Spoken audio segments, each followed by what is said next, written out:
Okay, we are back for more Minecraft. This is gonna be day 4. So now we have 17 days left until I go to college.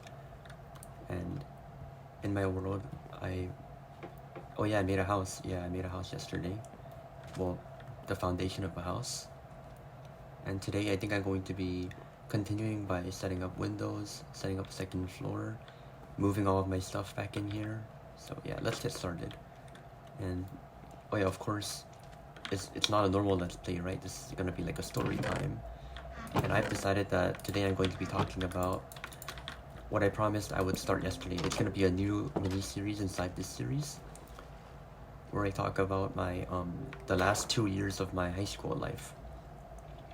You see, as a quick introduction, high school in the IB program, it's not really divided from grades 9 to 12. If you're unfamiliar, the high school is essentially the DP in IB, and it is divided in 2 years. So grade 11 and 12 are basically the 2 years that I will be doing the DP in. I think I already moved all my stuff. I think I did. I have no idea. I'm just gonna go check one more time. Oh no, I definitely did. I remember. I took the test along with me. Anyway, in the DP, you have to work 2 years, but since those 2 years represent everything you're gonna do in like your final school years, you're gonna have to work like twice as hard as everyone else that take other normal high school curriculums. So for example, you have to graduate. In order to graduate, you have to study for the final exams, right? You get exams from the IB, from the official IB like company, and then in order to prepare for those exams, you have to study, right? You have to you're given a syllabus and you have to study the things within that syllabus. The thing about the DP is that you have to study for 2 years straight. So if you finish 11th grade and you're not gonna come back to 12th grade with the same you're not gonna come back with a different syllabus. You're gonna come back and keep learning the same things, just like new topics basically within the same syllabus, because they're intentionally designed to be 2 years long. It's gonna be a 2-year long course. So that's the kind of thing that I did. And on top of that, what separates the DP from other curriculums was that you have to do extra core components. And there are 3 of them. One of them is called CAS, Creativity Activity Service, it's an abbreviation. It's basically like volunteer work and creativity outside of school, extracurricular work, all that stuff. Going to the gym, running outside, cooking, all of them merged into one. And there's also extended essay, which is you being introduced to how long you have to write in college. So you're going to be given a task and you're going to write a 4,000 word essay on a topic that you can choose. And lastly, there's this thing called theory of knowledge, which is like the philosophy class, but it's different because you have to respond to a prompt that forces you to think in a metacognitive way about the origins of the universe and whatever, all that philosophical stuff. That's what I was forced to do. My personal favorite out of those was the CAS because I had more control over it. I'll talk about that later though. I kind of want to introduce the flow of the DP overall first. I'm gonna fix this up as well. This looks ugly.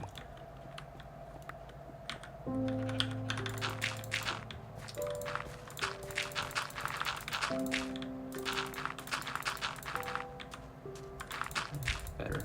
So, where should I start? Oh yeah. Remember how I told you in the last episode that when I first started DP, which was in August of 2022, because the 2 years start then, and then I graduated in May of 2024. Anyway, for those 2 years, for the first 2 or 3 months, for the first semester of my DP life was pretty tough. I didn't really I couldn't really find a lot of support because even though it was available, I was too dumb and didn't go around looking for it. I was trying to navigate this incredibly tough course on my own. Because you see, up until 10th grade, you know how I was obsessed with playing Minecraft, as I told you in the last episode? I was obsessed with playing Minecraft, Brawl Stars, my Bed Wars, and I was not studying. I did say last episode that I spent some time studying in 10th grade, like preparing for the 10th grade exams, right? Because you need to graduate the NYP in order to, with those exams, in order to get into the DP.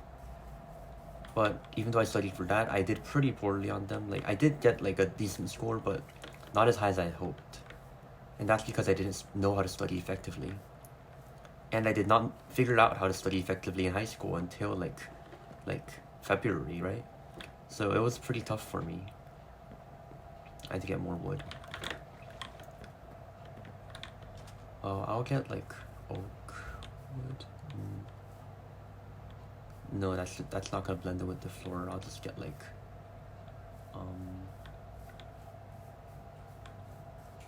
maybe I'll get spruce. I like spruce. So should I get brick? Nah, that's like too much. Okay, anyway.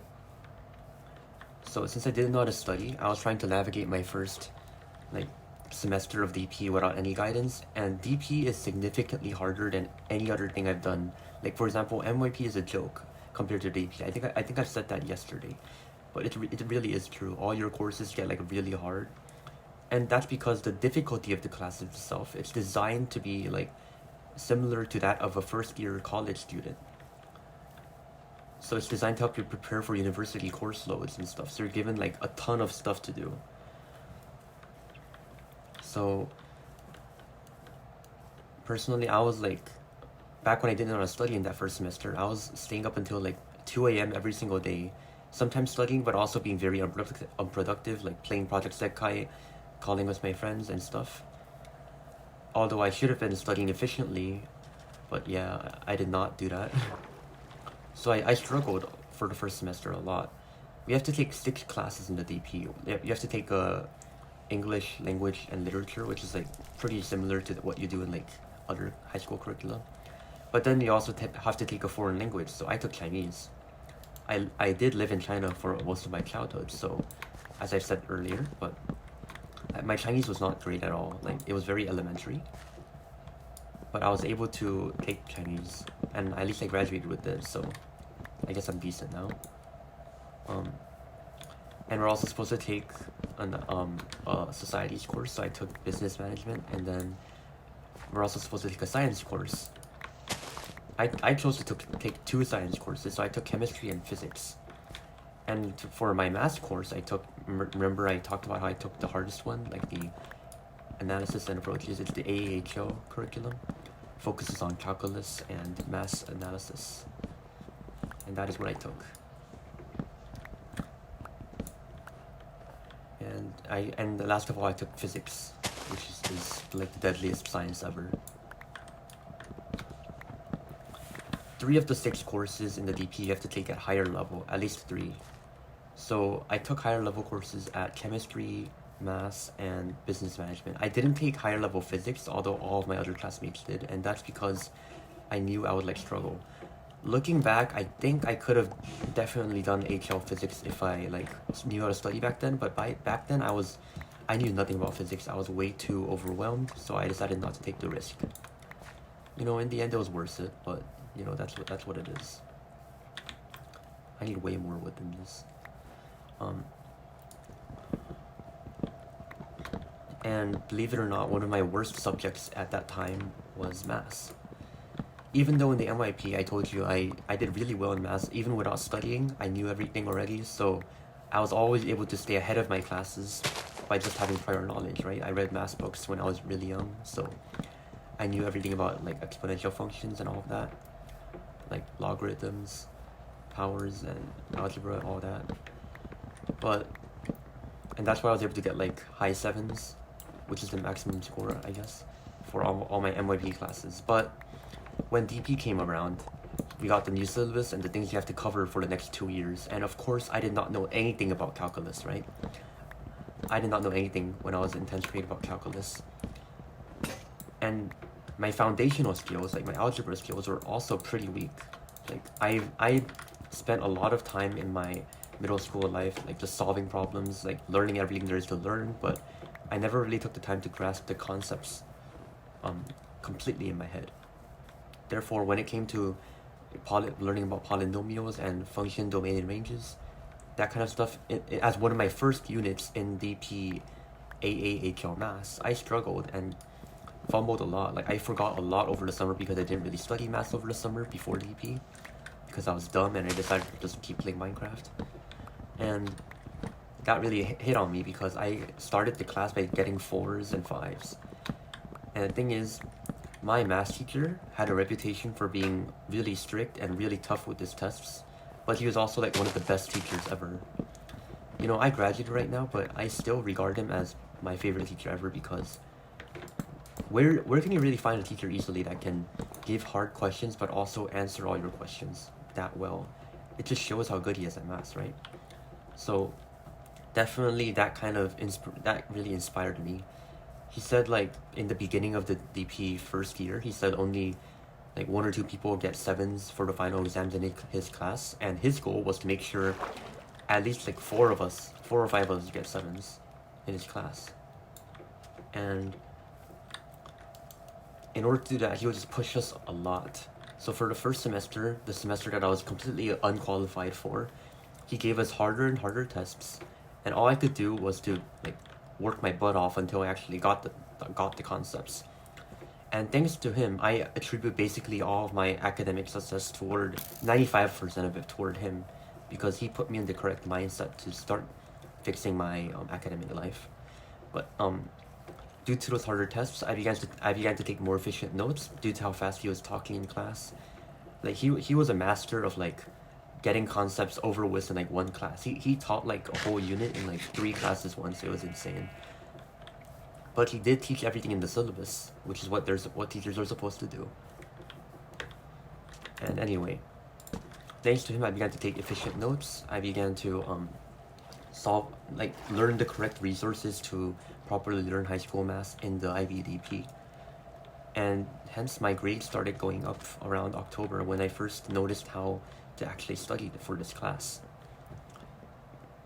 But going back to how underqualified it was true. And my mental health did not help at all, although that'll be covered more in a separate episode tomorrow, I think. That's where I'll be talking about like my social life and how it improved over the last 2 years. This episode is just going to be around my academic life. But yeah, it was very tough. I think I'm going to put things here.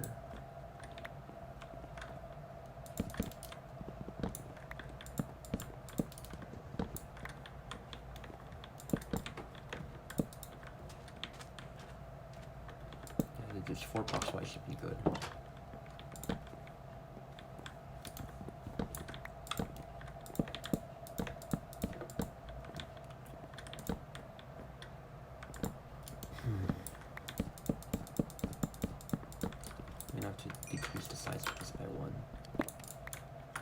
Anyway, let me continue talking on with that. So, when I was, I had copper in here. Let me put this back.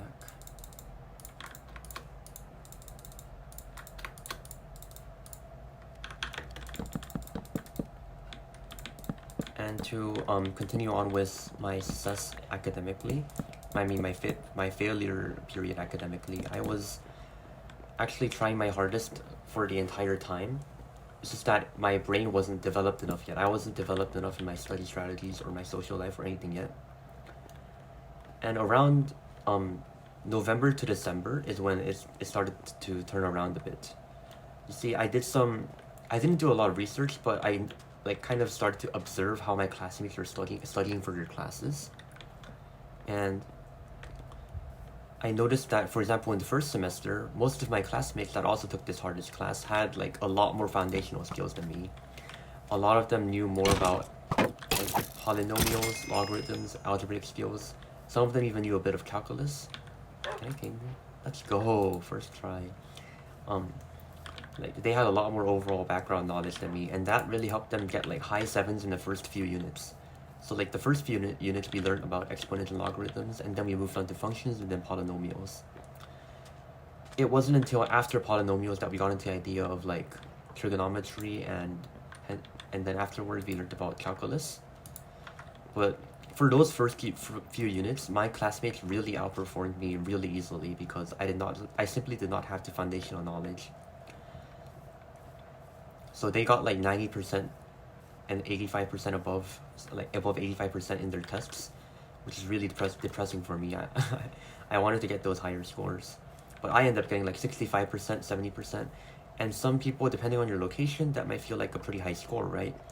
But the thing about his class is that our math teacher, he decides the grade boundaries for himself, which is basically what percentage is the lowest 7 you can get, and then below that it'll be transferred to a 6. So if I got like 60%, that would automatically mean I got a 4.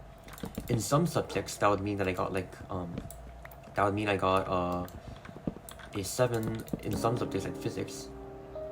But in this class, no, it just meant that I was mediocre compared to the rest of my students because you grade on a curve in these subjects. I'm gonna make this a bit wider.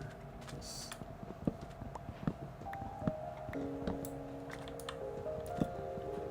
So that's like another reason I felt demotivated. I wanted to honestly, I wanted to drop the class. I know I'm talking about math a lot, but that's just how impactful math was to my health, you know. I really wanted to drop the class because it was getting way too hard for me. At that point, I just couldn't keep up with math anymore. And the thing is, when we first started the math class, there were about 20 students in it that all wanted to take on the challenge of, you know, completing the hardest math course. But after the first test, it wasn't even a unit test. It was like a mid-unit test, like a progress check kind of. And even through that, the people started to give up, and they all dropped the class and switched to like a lower level math class. And that was not helping me at all. That was like further encouraging me to drop out. But I held my ground and I kept progressing in that class. And I would like to attribute my parents to this. They were very supportive, even though I got constant 4s, and they were Asian parents. They still supported me and were happy for me. So that's one of the reasons I didn't give up. And second, I wanted to prove to my math teacher that I could get that 7. That was one of my motivations, because he was the one who said almost no one gets a 7 in his class, and I wanted to prove him wrong. So that's one of the 2 major reasons I kept studying my butt off for that class. It was to the point where math was so hard for me that it was basically the only class that I studied really hard for. Other subjects like chemistry, I got almost always 7 in, because the tests were slightly easier because they were more forgiving, and also I just felt more comfortable taking them. The teacher didn't give incredibly difficult tests, for example. Move the door.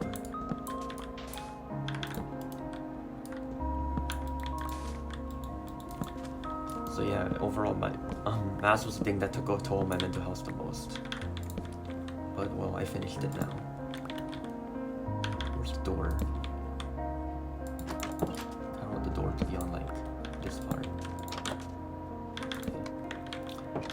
And for subjects like English, I was initially really bad at English, because the DP English course is way different from the MYB course. You have to learn the style, the structure of different papers you have to take at your exams.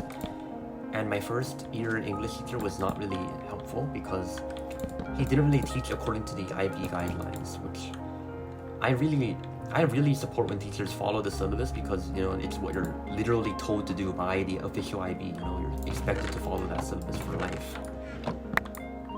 But holy crap, it's gonna take forever to move. But for me, I just couldn't get the hang of English until the second semester. Maybe this is a good time to start talking about the second semester. So once November, December hit and the winter break hit, I decided to start trying even harder.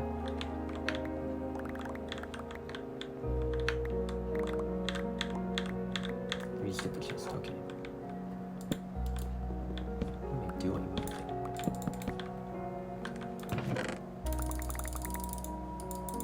And take all that out.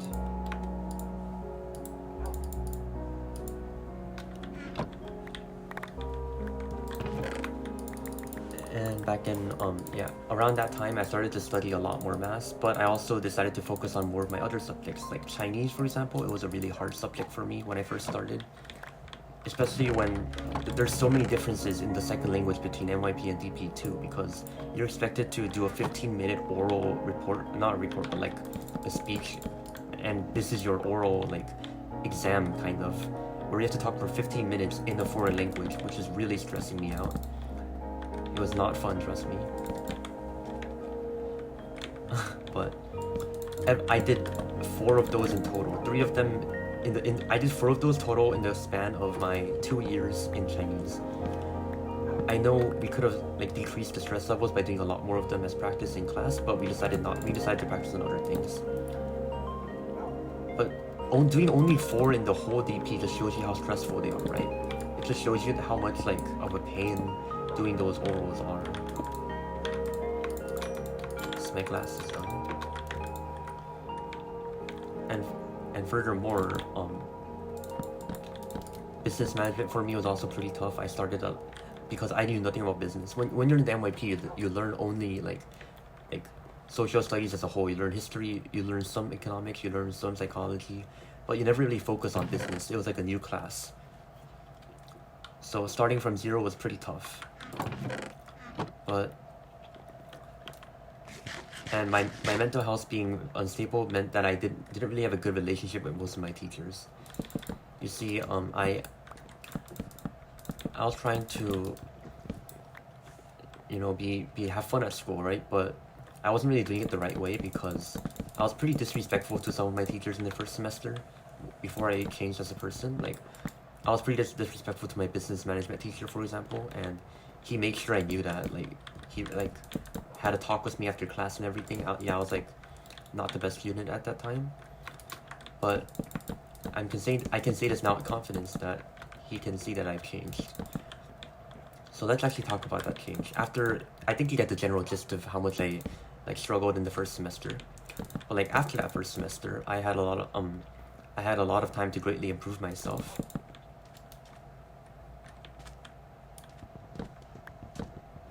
I can actually remove this inner part.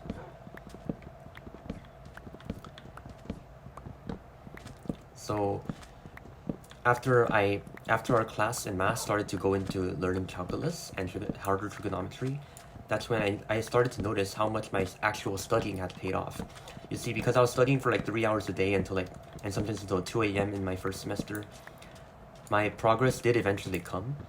I was getting better eventually, and it shined through when people in my class that were getting very high, getting very high 7s in the first semester started to have their grades drop, because it turns out that the people that got those high grades initially learned those things from extra tutoring sessions outside of school, and that's what they did.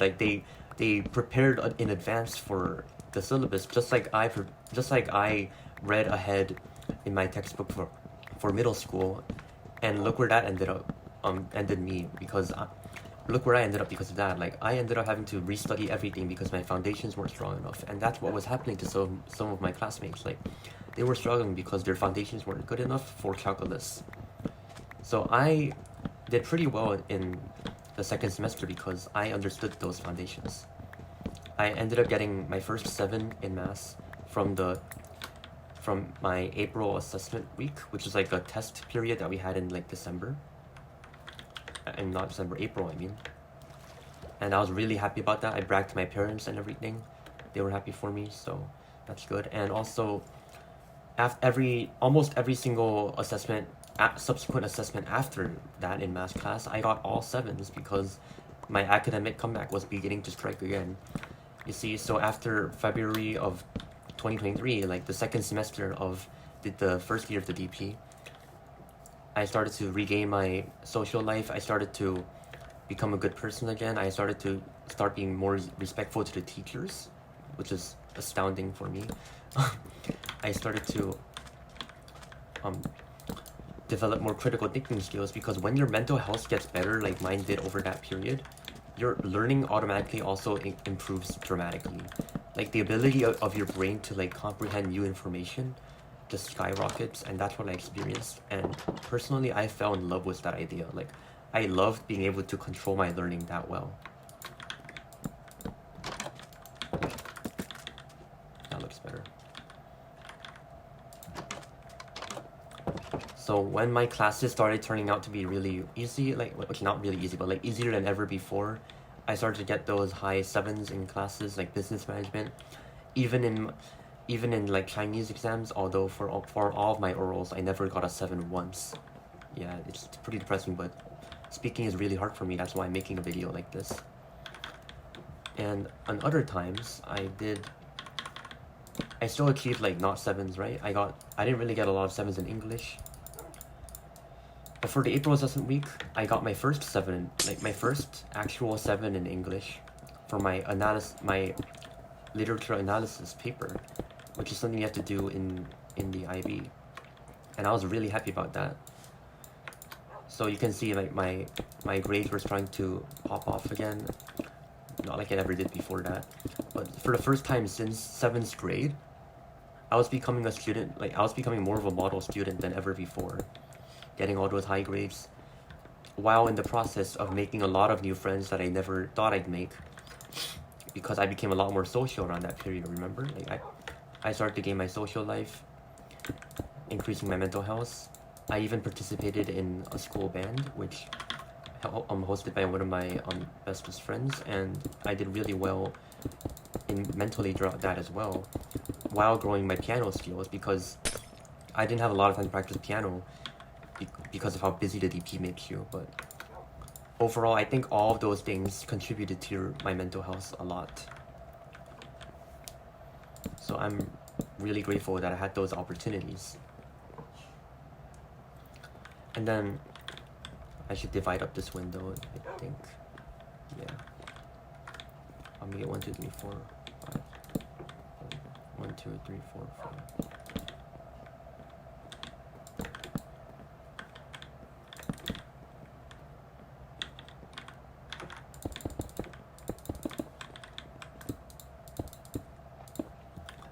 And then what else? Oh yeah, I also had to do this thing. Never mind. Not that yet. Okay, that windows are done.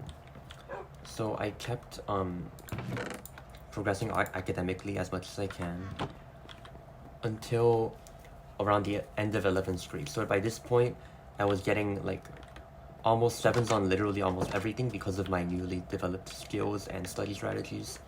I was sleeping at regular times again because I decided that I wanted to take control of my life once more, not sleep at 2 a.m. every single day, but instead I slept around 10 p.m. to 11 p.m., which was a huge improvement. When I got up for school at around 6:30 a.m., I was like way more prepared than I ever felt before. I didn't feel like I was going to like die of drowsiness. Now, another thing I did during this period is like I learned after like my summer break started, of course, and I started to play Minecraft with my friend in the UK again, like I mentioned in the last episode. I even started to prepare for my next year because I learned from my experience in the first semester of my first year that my second year would not go well at all if I didn't prepare beforehand. So I decided to study for all of my syllabus materials that I would cover in the second year during my summer break. So I studied things for chemistry, for physics, and for maths, and I even reviewed a bit of Chinese. I read some books that I would have to read for English, and began working on some drafts of my college essay that I would have to return to submit for my senior year. So I felt really prepared, and the thing is, when you're at that stage, when you see all the other people around you doing nothing during their summer break, and then bragging about it on their Instagram story, like, this is due and I haven't even started it yet, it's August. I felt pride in myself for being able to take control of my schedule better than other people, which was a fact. Like, I did have that ability now. Without that ability, I wouldn't have been able to get those high grades. I wouldn't have been able to like discipline myself to upload even Minecraft videos like this one every single day. I think it would have been much harder. This is a nice view, by the way. I got a second floor. What am I doing? And then once the senior year started, I decided to do it the best as I could to enjoy the senior year as much as possible, all while, you know, having the best last final year of my life, of my high school life.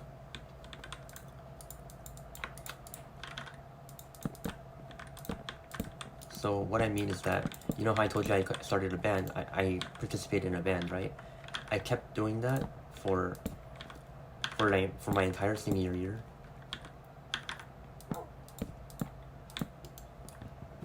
Because I did not want to quit that experience. It helped me out with my mental health anyway, so it's a good thing that I did it.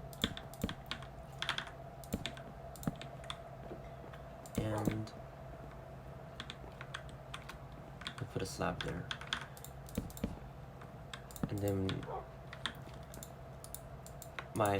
and then when I first started senior year, we had like sessions with our university counselor, which are people that help you apply for universities.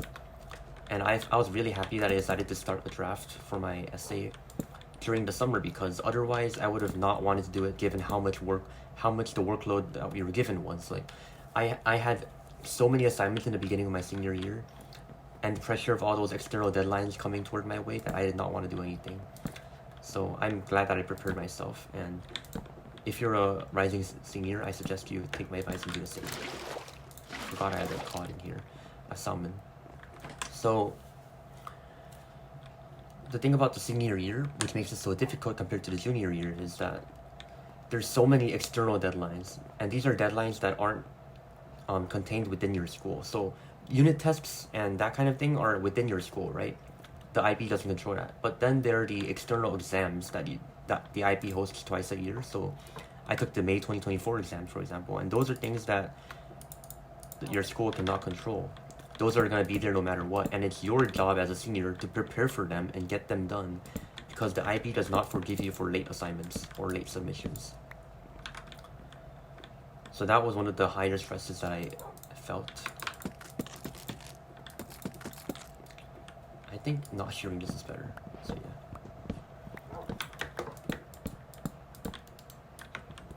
Another example of an external deadline is my TOK essay. So remember how TOK is one of the three core subjects that you have to take in class, and it's not a fun subject. You have to write an essay, a 1,600-word essay. The word count isn't that high, but it's the thought that you put into it that matters. And that essay was like destroying me for half my senior year, because we had to write a mock essay to prepare for, which was internally assessed, and then we had to do a complete task and write the extended essay.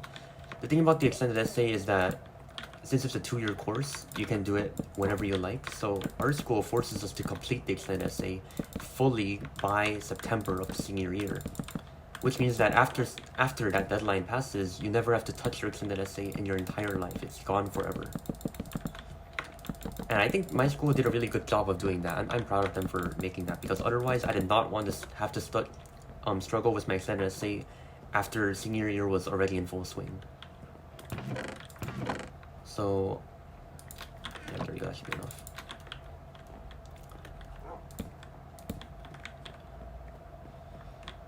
But this is what I mean when I say you have a lot of external deadlines at the start of the school year. I decided to make a calendar. So one of the things I did to strategize for senior year is make a calendar with all the external deadlines and then all the internal deadlines that I have to do. You might remember that I had to complete some IAs for all my classes, which included orals for language and some written reports for sciences and maths. And the reason that these were even stressful is because the school treated them as external deadlines. They gave us like a deadline that they created, and then forced us to abide by that, and there would be no late submissions, right? So when I made my schedule for my senior year, I had to account for all of those deadlines. So I would have like September turn in the extended essay, and then November would come the mock exams that our school held to help us stimulate the real environment for our final exams. And then I'd have a bunch more IAs, like the English IO in October, the physics IA in December, my chemistry IA in January, my Chinese IO on February, my business management IA on March, and my maths IA in March. So all of those 6 IAs deadlines including my mock exams, and then also including my preparation for extended essay, and then the TOK essay in January. All of those deadlines is what makes senior year so dang stressful. But when I put it in a schedule like that and checked off one of those deadlines every single month or so when I completed one, man, it made me so happy, because it was just like beginning to look like proof that I would actually eventually finish it, which I did. It gives you hope. That's why people make to-do lists. When you complete one of your tasks, it gives you like a sense of happiness and pride, right? I'm gonna remove these two things. It's ugly. So it's kind of what I did. And I think it's one of the things that helped me progress in senior year compared to some people who are constantly stressing about how much they have to do, the deadlines that they were struggling with and all that. I was happy with my progress. And of course my grades did not drop over the last year. Thanks to me constantly studying and having a prepared schedule, I even started utilizing Google Calendar as much as I could in order to, prepare for my studying, like book study sessions and stuff, while hanging out with my friends, doing the band, and going to the gym occasionally. I did all of that while school was active, thanks to my system of like studying. So I'm really happy for that. I need way more wood.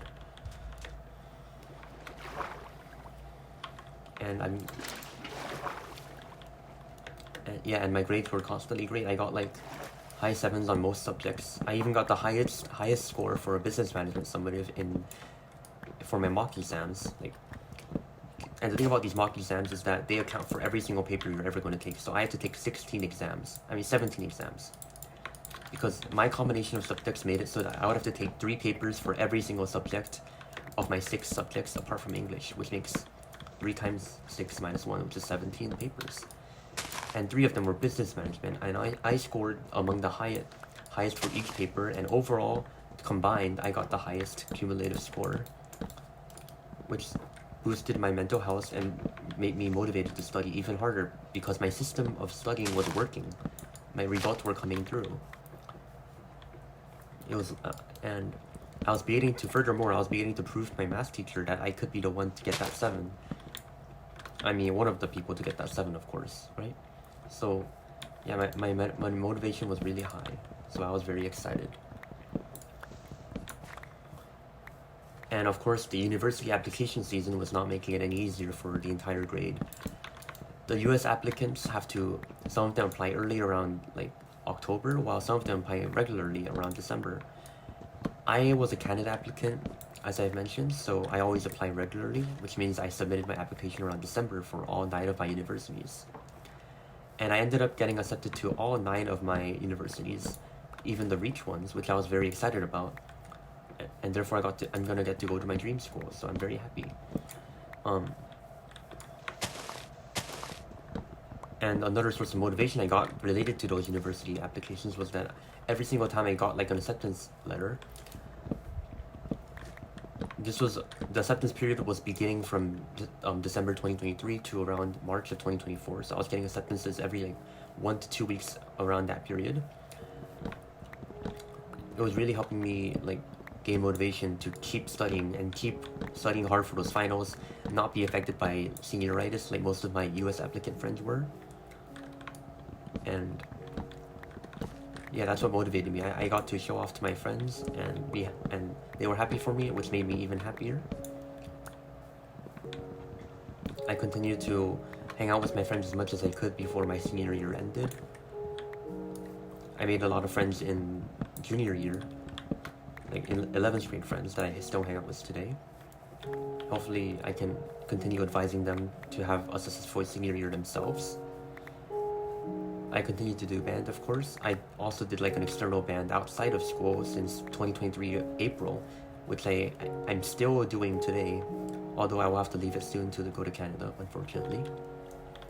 But my point is that once the initial results come through after all your efforts, everything else happens naturally. And this is high school, it's not college, so you don't have to work 24/7 like some people think they do, but you have plenty of time in reality to sit down and relax for a bit.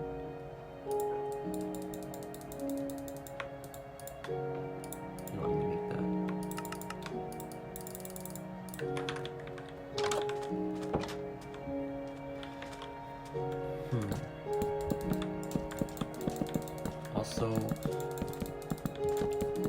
the thing about the senior year is that everything is like perfectly planned, right? Thanks to the school's internal deadlines, them having planned everything out for you. All you have to do is stick to those deadlines that they give you, turn in your assignments on time, and slowly but surely, the workload will decrease. And that is the phenomenal thing about senior year, in my opinion. Your workload decreases as long as you do the work on time.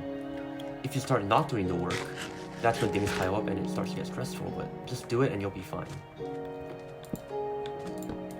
When I first started to do my mock exams, I was really, really scared. I did not want to do it, but, well, we did it now, so that's what matters.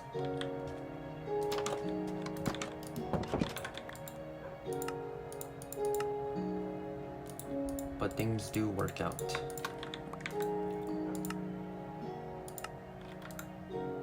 I may have been, of course, I'm not saying that I don't attribute luck to any of this. I do feel that I'm very lucky for being accepted to all my universities. But I'm just saying that if I didn't work as hard as I did, then that luck would have played a much higher role. I'm gonna open this. Hopefully this is right, and I can set a pressure plate here. That looks wonderful.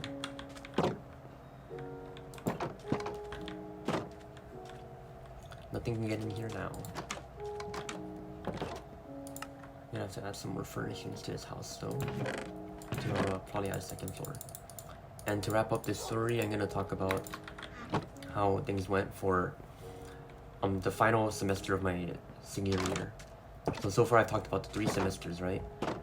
And after getting accepted to everything in Canada, I was very happy, and all there was left to do, thanks to the deadlines that my school arranged, is that I just had to study for my final exams. So one of the things about the schedule that my school provided that's so amazing is that once around February or so ends, your school life is essentially over. There are no more actual classes. All you're doing is revising for your final exams. So for example, I told you that in February I had my Chinese IO, right? My oral assessment for 15 minutes, the official one, the final one I'll ever have to do in my life. And that was like the summit. If you know like the diagram you learn in English class, I forgot what it's called, but there's exposition, rising action, climax, that kind of thing, and then the declining action, whatever. And the climax of that was the Chinese IO, because Chinese was one of my worst subjects, because learning a foreign language is really hard. But also it was like an oral assessment, and after that I would be like almost completely free. My Mass IA and Business Management IA, which were both due in March, were still done ahead of time, thanks to me following my schedule. So it just meant that after I complete the Chinese IO, I was free to enjoy my life, go to Dubai for that global music festival that I talked about in the last episode, which is great. And I could just review for my exams in almost total peace. And that was another source of motivation for me to keep going. Pass through my Chinese IO to the best of my abilities. I practiced day and night as much as I could. I threw away my entire weekend, didn't even go to the gym, just to practice for my IO. And it paid off, not because I got a 7. I did not get a 7, in fact, for my Chinese IO, but I got a high 6. Turns out my teacher gave me a very accurate reading. It did not get moderated down at all. And I tried my best, and that's all that matters, in my opinion. That's another piece of motivation for you. Like, if you try your best, things will happen naturally as they do. You don't have to stress too much about the results. It's high school, so. Anyway, like I was saying before, one of the final things I did is review for my exams. And I actually took a trip to Japan during my spring break, because that's how free I felt. I didn't really have much to do. All I had to do was keep studying, and I could do that anywhere in the world. So even in my hotel room in Japan, I love Japan. Like, I love traveling there and touring around everything and learning Japanese, but I did not waste any time, and still managed to save enough time for me to study during my Japan trip, which is great. And when I came back and I took my final exams, after a month or so of reviewing further, I started to take my first final exam in April of this year, and ended on May 10th with English. And even though there were reports of cheating on the exams, like people leaking the exams, now, I'm pretty sure you've heard of it. That was like a worldwide issue, one of the biggest leaks ever. But the point is that I was able to successfully ignore all the noise and take the exams. And when I got when I graduated, I was really happy. I was really excited that all my work had paid off. And my last signal of happiness from the IB that I was completely free was when I received my results on July 6th this year. So like just over a month ago, I received my results. And I was playing with my friends at the time. And when I got it, it turns out that I got 43 out of 45. 2 points, just 2 points away from the maximum score that anyone can get on the IB program. So I was really happy. And for my subjects, I got a 7 with the highest grade of 7 in literally every subject except for English. But once again, what matters is that I tried my best, right? That's all that matters. And I'm glad that after my exams ended, I was completely free to hang out with my friends as much as I wanted. Now that the results were out, I was free to brag to my friends, my parents. The social media page for my school even like uploaded a picture of me with my score on it, even though I never gave them consent to. But you know, maybe I did on like some form. I don't know. I'm happy though. Like it all paid off.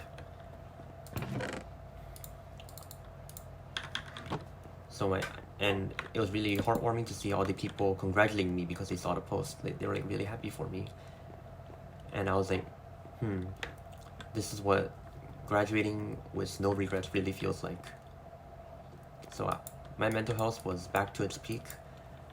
I started playing more Genshin Impact that I couldn't really play earlier. I reinstalled Brawl Stars and grinded that a bit, and played a lot of Bed Wars that I missed, and right now I'm enjoying single player Minecraft, what I missed a lot as well. So I'm glad to be able to share this experience with you guys, and conclude my high school chapter with the things I enjoy doing. But yeah, that's basically my last 2 years of high school.